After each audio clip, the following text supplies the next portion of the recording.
মাংস কষানো হচ্ছে, মটন কষানো। জল বেরাচ্ছে, এখনো অনেকটাই জল আছে।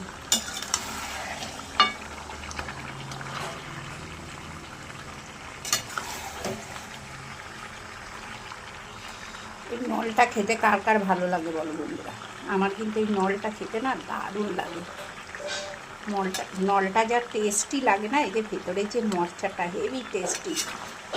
আমার মতো কার কার ভালো লাগে এই মরচাটা খেতে নলের, কমেন্ট করবে কিন্তু। আর এই যে মটন কষা হচ্ছে, আর এদিকে গরম জল বসিয়েছি, কষানো প্রায় হয়ে এসছে। এবার জল ঢেলে দেব। এখানে 2 কেজি মাংস আছে, তো কড়া দেখো পুরো টুকু হয়ে গেছে, এটা বড় কড়া বেশ।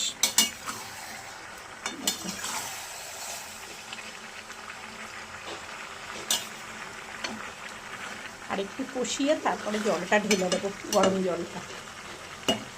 আর বারে বারে নাড়ছি, কারণ তলায় আবার লেগে যাবে ওই জন্য। আর গন্ধটা যা বেরাচ্ছে না। আর আমি না গুঁড়ো গরম মশলা দিইনি, দেখো বাটা গরম মশলা বেটে রেখে দিয়েছি, এইটা দেবো। এটাতে কিন্তু দারুণ টেস্ট হয়। আর ওটা আর কি, ওই গোটা গরম মশলা অল্প করে একটু ফোড়ন দিয়েছিলাম, দারুণ সুন্দর গন্ধ বেরাচ্ছে।